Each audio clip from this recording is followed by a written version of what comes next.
केंद्रीय मंत्रिमंडल में मेरे सहयोगी श्रीमान गजेंद्र सिंह शेखावत जी, प्रहलाद सिंह पटेल जी, श्री विश्वेश्वर टूडू जी, राज्य के मुख्यमंत्री, राज्यों के मंत्रीगण, देश भर की पंचायतों से जुड़े सभी सदस्य, पानी समिति से जुड़े सदस्य और देश के कोने कोने में वर्चुअली इस कार्यक्रम के साथ जुड़े हुए कोटि कोटि मेरे भाई और बहनों, आज 2 अक्टूबर का दिन है। देश के 2 महान सपूतों को हम बड़े गर्व के साथ याद करते हैं। पूज्य बापू और लाल बहादुर शास्त्री जी, इन दोनों महान व्यक्तित्वों के हृदय में भारत के गांव ही बसे थे।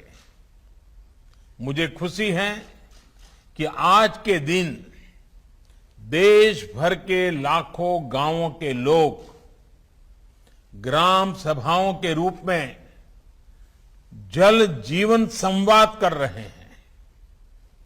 ऐसे अभूतपूर्व और राष्ट्रव्यापी मिशन को इसी उत्साह और ऊर्जा से सफल बनाया जा सकता है। जल जीवन मिशन का विजन सिर्फ लोगों तक पानी पहुंचाने का ही नहीं है, ये डिसेंट्रलाइजेशन का, विकेंद्रीकरण का, उसका भी एक बहुत बड़ा मूवमेंट है।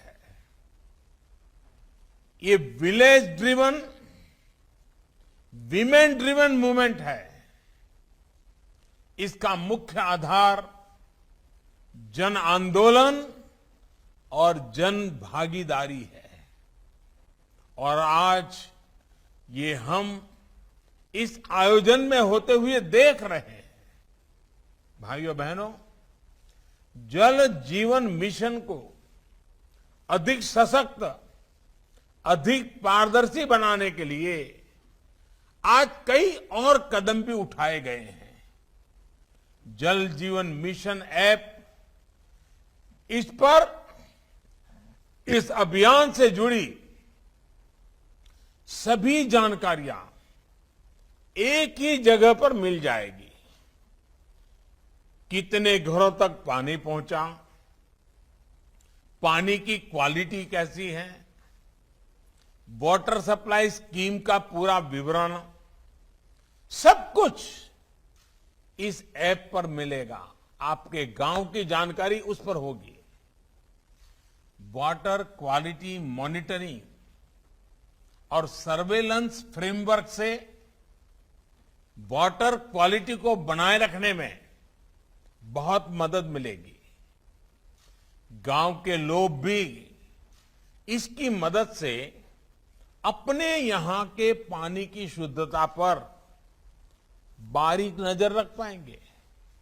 साथियों, इस वर्ष पूज्य बापू की जन्म जयंती हम आजादी के अमृत महोत्सव के इस महत्वपूर्ण कालखंड में साथ साथ मना रहे हैं।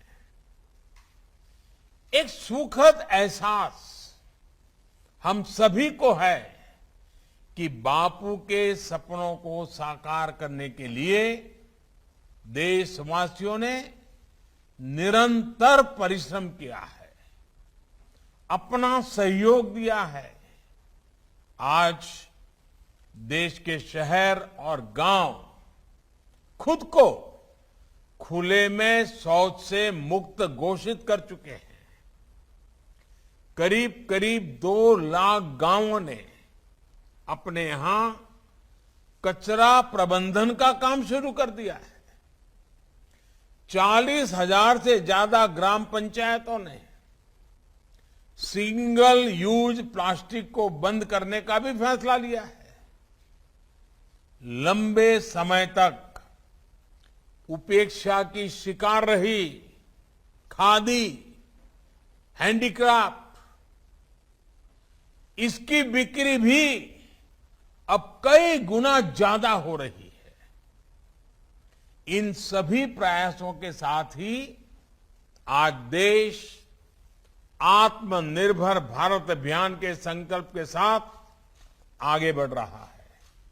साथियों, गांधी जी कहते थे कि ग्राम स्वराज का वास्तविक अर्थ आत्मबल से परिपूर्ण होना है।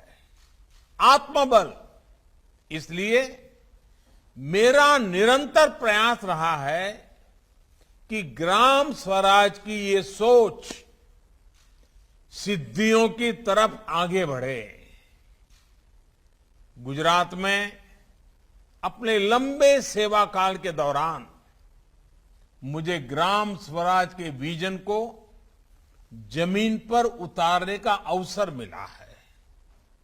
निर्मल गांव के संकल्प के साथ खुले में शौच से मुक्ति,